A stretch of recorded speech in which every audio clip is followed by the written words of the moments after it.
Kalung hladai na dingin ajajat esei pi tai hinla kalung hladai di poi aje chu kenjang lung sidi ta le kine pinnei ta kalung sit ji chun I maha selovin heno a kho poi izalin kenti tho jongleng kho ka sa poi aje chu gente na omlo le nopna jong umponte kilong sin khosunga anume hile apasal hile koyam kente tho lo dinga katin thiltamta ka sein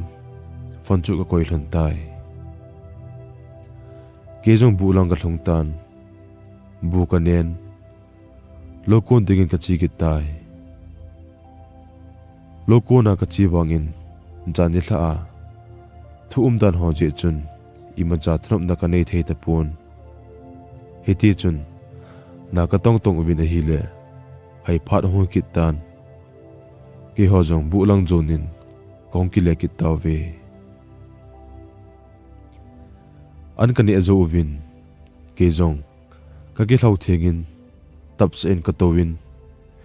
fona chun ka ki chemin a hile gel phalo be in chiching to kum khom ji thon la ya kalangai ji thon chu kan ki tha to khatan kalung a hel pain ka hli so gun hinla ka kitimin lone tenin to ko ma hi ji chun azole hin hedo kharonin te ka tin heti chun ka zo chanin ka kitimin chomkha jowin fb achun lim ki post ho chu ka bele le na hi le chiching to loga ko ni thona lim ke la da thon chu chichingin fb a in post chu kain mutai chilim ka mu achun ka kitim zo ta pon la ka ngai na speaker chu ka choin polongin ka podo tai bua kon tikam na thimin ka podo in thinglong chungin ka towin chiching to kalangai ji thon chu ka ngain Facebook adim ki post chu ka vian hi le ka li ong long hlan hi kini tu sim chu ka gelin hi le chomcha ka tingai hlon lai ta a mun chum chuma kom hlon ji chun kalai na walin ka hong kap do kitai ka kan o chu lo nei tenin janti ka tin speaker ala chu ha thlan ka thlan mi hli ba chu chut pumin ka kap tai long helpful do hi kuidinga zong nom chom di ham ni thla lang pungsagi akonin pungsom chan ge tanglovin ka kapmin hitia ka jing lain ata ham ole chi ching ka ger bal ji ham ka kolin ol chan he osang ke choltan ti ocheng ka jan ka ke hele le wang in koi ma ka mu pon chuparin ke jong katha hong chol than mit pom de du pumin bulanga ke chol dingin ka chi pheitai bu ka thlun thunin ka ke chol pai pai in lut ma chunga ka imut wangin ke chol na ka nei thei te pon heti alung ka gel jing lai ta in ka ta sa ka lel wal ji chun headman lovin ka nei imut tai jing ko hong wa atan ke jong ka ke thodo in a hile zani thla akan ha ka wal ji chun kamit na pom do in kamit jong chu ape thla jingin a hi chom kha juvin lo nei nun in kovin nga hodi ka ti le ka ojong aso do zo ta pon ka o thleu de du pumin ka hobin a hi le inei nu in e hin ve in kalim mu achun I ma se ngai lovin I ha thiam pi tai iti chun bu kane ovin lugo kondo ki tawin hi ki hon jong na ka tong ovin ka ni nai chu atam ta pun lo nei pan a hi e jingle ilang in kum taw te ka ni nai jong ko mo pal tai atin ki hon jong thanop na jong om ta hi be jingle ilangin kum taw te ka ti ovin a jingle ilanga kum dingin ka ki hol tawin a hi ni thla vai hai phat ahong hi kitan ki ho zong bu lang zonin kong pe kitawin an kane ovin ki ho zong kana to nawin kalel thei the ovin ichini thla achun mata in ka ki chol tawin a hi jingkho hungwa kitan ki honjong an kane ovin inlang zonin kongkom su tawin a hi chiching kamu nombal chi chun inlang chu kahin dial thota na hi in kalhun thuna chun gang chalin ka kichu thengin chiching kamu nombal chi chun ho in kai dingin ka dikong do tai ho in kai ka chi pi dingin kom na te inei nu chun lamba akiti chiching loi nu chu ei gi thon pi dingin e ko pi in ke ho zong ho in kai ka chi ma sangun inei nu komin ke zong hilai a hin kom sot bal tai in langa jingle chi tangi tuni thale a chaina dingin chiching to loi ho to ne the ka chi kan diu he ka ti na hi le aman jong hengi nang jong in langai le ta na te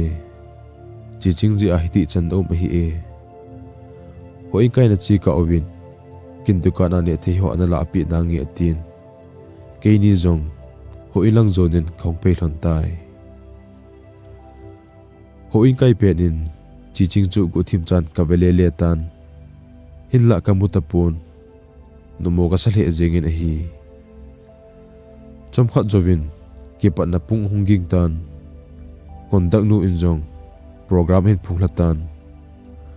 o chu ka ngai na hi le chiching o to ong kilo tan ka ki hein ka ven hi le gin chat lovin chiching ana hi tai chu phanin ke jong kalung ki pa dom tan ka ki pa in ka tha hunom do tai iti chun ho ni khen in chiching aloi nu lamba komin chiching komin tuni thale ne the dikan uti jingle ke jong chidi hitai tin ka seyo tin ka sei sa tai chom khat jovin lamwa in nang an chi ma so chiching to ain lang wa chi thoni katin awan ho hi hel ta ko min andule pa ko min ka sei ingi atin ken jong henge hung ki no jip lano katin ke jong ilanga chun ka changin kong to tai in ka hlunin kino thimin von ka dikhelin ne thei ho chu inenu to ka sim hlon tai chom khat jovin chiching te ni jong ong hlung hlon tan hiti chun ne thei ka jikan ovin ki holim to ka kop tawin a hi chom khat jovin inenu in lamba ko machun hongo helai khon ka chi wa hiti atin apodo hlonin chiching to ke ni bo chu eda thlon tai aum dan chu inei nu chun phade pi hlon dan hi ke ni se ka to hlona pa na chun kin jong chiching komin now na phat hinam ka ti na hi le chiching in jong hengi heu til khat kan do di atin kin jong ipiham seyo ka ti na hi le heo zolanga chu ipi nong ti ham nong gop cha jingi na mai gu jong ando do tai atin ken jong ima ka ti poi tin ka kilep ta na hi le chiching in ka khut hin tu in heo ka hai ima poi ni ngai da mu heo kai sugen thei wali atin ami thliba chujut pumin akap tai chuphanin ke jong ka kitim zo tapon kani thlonin mitli long pum in ngai dam ka ki thum to hon tai hitia ka ka thon lai achun ini nu le lamba o chu gala konin ka jalhonin chuphanin ke nin jong ka thli ka kithi thlonin imra cha ge lo bangin kom thlonin ne the chu ka kangra loi thon tai inei nu le lamba jong ong lung thon tan ne the ka kan uchu ka ne ovin ne thei kani lai ta ovin in nei pule achapa zong a khola le na thana konin ahung hlon tai ne thei chu kani ovin kani chachai ovin lamwa to chi ching chu ka tha hlon tai hiti a chi ching te in lang ka chi phei pe lai ta ovin lamwa phone ahongin lamwa chu mi to phona a khowin chi ching to ke ni ka khaw hlon ta na hi le chi chingin he o itingai hlona ke panin na ke pa na ding ka holin hinla na ke pa na ding imazong ka bol to man ta poi nangla jingle inlanga chiding nahi tan hizongle lungthada hi o lungneu hi o pathinin damna ipi thon le nikhat le kan ki pasa na ding ni kho hum nan ti atin kinjong henge naw ibida ka lungneu de ham ibida ka lungthadai de ham hiti ho them thema gen theina itu ma sat thon le khonong le ini dinga ki pana zo hung so di he olmo hi o naw ka hai na hu kani lai sin nanga dinga pangde jing ting ka he tia ka sei chu ana sumil hi be o ken jong sumil po nge ka tin chi chingin he o na phone kha ve ne hin pi o atin ken jong ka phone chu ka pin hi le chi chingin ka phone chun la khat hi thlain ka ngai na hi le o ka lung sit jing khu hung wa le khen da kol ni hung so ding khen ding hi tai ti te la kho ain hlan ke ho jong chi te la ngai ta ko ma chun ka chi ta win hi heading khat chu chi ching te in chu khotalang pen hin ke na chu khona lang pen hi hiti chun ka chi chi win hi le chi ching te in chu ka thung ta win ke ho jong bang pha ke tha to win lamba to ke ni jong khong ki le thon tai ke ni jong ki no thimin khong thlonin lampi zot to lamba komin hitin ka sei tai ba noloi ni hu phate na ve ji o hat ve ve le na fan jong hin man sa ji o aman la phone a choi pon ka ti na hi le lamba in jong henge kahin man sa ji di he olmo hi o aboy lai chanin dan ki thopi ji thon dangi atin ke ni jong ka chi chi thlonin a hi le ke na in khain phalon tan lamwa ko ma chun ka hong tha dhiam ka ti na hi le lamwa in jong a kho apoi ka inu hilai khu bo he tai atin chupanin ke jong in sung ka lutin ka ke chol pai pai tai ching kho hung wa tan ke jong ilanga achidingin ka di ko tan in nei te ni to kong khela do ovin kin jong auto parking lang zone ka chi tai auto parking ka thuna chun chi chingin enanga in chi chingin heo ikitep na thon gel do jing hitin na thon chia ki gel do jing hite pha zo sin la kheu thi thon lo di hin na long dei banga jong kan thlam mon zo lo di he tin kin jong hege naw na loi nu lamba phone hin mang ji o katin chi chingin he o dam selin chi lang dam selin in sung mi ho to kimato ta wo atin ase cha chai achun auto khat hong thlai chenin ke jong auto chungin ka kal do in chi ching komin now dam sel selo apta khat jole khabe khong pha de ka tin ilanga ka chin ding auto jong chu akipan do pai pai tai chi chingin jong khor khat langin bye bye hin bolin khat langin a hli ki thi ka mu chun kalai na hle in hi iti chun ke jong ilang zonin ka chi ta na hi chom kha jovin in ka thlung tan kanu jong an dam sel tan kanun vai thun nan mai cha me sim pin ni thla langin kalel walin ka ke chol du pai pai tai iti chun chi ching to ke ni jong hapta khat le ni ve thum ve hambo ka khyoji thlonin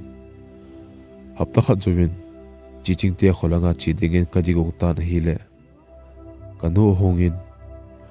holaya chigo na him 18 kinjong kaloi pa te khwa ka chi din ka he ka ti na hi le kanu in gari thlai poi ipe ana chi ding ham zani thla apung som la khana ko na ban ki pante chi thei te pona te atin kinjong kaloi ho gar tol khat ka kolin ka dong tan hi le kaloi panjong ban thu a hin seitan chi pharin kinjong chi ching lo nu lamba chu ka kolin ban ho ji a kong thelo di ka sei pi in chi ching ko ma jong ini sei pi o ka tin fan chu ka koi tai chi phana chun ke jong podo thetelovin hapta thlungin ka tai ni khan hi ka mo pe nin chi chingin phone hin bolin engai ji dan hole ka ko ma nom ta dan ho ai sei ji in hiti chun ka khyolim lim thlonin lu thlai sel in fan chu ka koi ji hlon tai phale ni kho hong chi chi in ban hi ji chun ki mu to lo na chu thani tabang hong hitan ni khat kaloi pa ta ko pe din chi chingin phone hin bolin he o again thei wal tai nang pul do do a thi pa hen nei ti ham manjo zo le hong te te yo atin kenjong kalong se ka ngai dan ho ka sei pi in aphat phanan ka ho pi in phone chu ka koi hlon tai alang khana abanla ki hong momong tapun dekha chi chingin phone hin bol ki din he o nei hong ki pui to ka gen thei wal tai ti nei sei ki tan kenjong ki chending thu bo hin sei ji chun ipi boina ane ham tin kenjong ka dong chin ta na hi le he o ne het chula kanu jong kanu ta hilo aha da ne het lo he atin ka pumpumin a hin sei tai chom kha jovin ji kani nom te insunga ki pa na le cham na ta pui atin kenjong now henge ne sei chu di e hinla thudala boito ven ban ki chai chai le kong pui din he katin hiti chun chi ching chu ka zolung damin fan chu ka koi hlon tai zan kai mudin konin chi chingin ki chengta te tia in se chu ka gelin kelung gel achun ilanga dinga chi ching ka hindar ha zowa thulam leng ho zia anul epan ahin em bol kha hidem tin po ka gelin hetman lovin kan i mulutai phat a chi chi in bon ong khyong ding phanin chi ching ko ma chi dingin ka ki ko tan ban kyon ding ko ni hla achun ka fon kol hongin ken jong ka lan hi le chi ching aloi nu lamba chun usang ahin tin ken jong ipitui tam ka tin hi le lamba in he o chi ching na hong ki pui hitam ko hol mo ta vi ahin tin ken jong atol khai sa in kana sa pun ahin ka dong chin chen in hi le ata hi khain het pha na chun lamba chu phatan ka ho pi tai ken jong thu het chen be di ka de ji chun chi ching pu chu ka kolin ka dong tan hi le ajne dan thu hi sei pi in ke chun la nang nei ham ka tin ain ti chun ka din na aku na chun ka thlun chom khat chu ka tha be in kalung amol hazingin ka tingai pat ni hlona ko na ka to sim hlan chu ka gelin ena hlamon ji hole ena hilna ji ho kana ki tep na hlon ho chu ka gelin heman lo ka in ka hliba chu jut pumin ka to na achun ka kap den tai ka pe na chun chi ching nu tu se khat kan gel do in sang phat akile ma singin chi ching khen tan khonung le na gen the na di kamum ba se e ati chu kan gel do pain hitia ka penin kain ko te ong ki tho chu ka zan chu phanin ken jong ka in ko te he de ka dei lo ji chun gang chalin baru ma ka chin ka mai ka chi phenin ka in ko te ka khe sa ta poi athu dan chu chi ching hi ania wa ko na gen the hit gang chalin baru ma ka chin ka mai ka chi phenin ka in ko te ka khe sa ta poi athu dan chu chi ching hi ania wa ko na gen the hit athu dan chu chi ching hin ania wa ko na gen the in thu pe a chule anu jong ape na nu he lo zia akipa na jong so zo ji lo dan hin chule ki kho wa ko umlai a chu ke ko ji a chu ki pa ta theya gen the atho jong le ke ko ji a chu atho zo hin la ka da tha zo nu nga chu atho le le he di dan he tan ke hung ki le ding nga do zo ta lovin hin khwa digin ang dang zo ana bel tai tusim akichai tai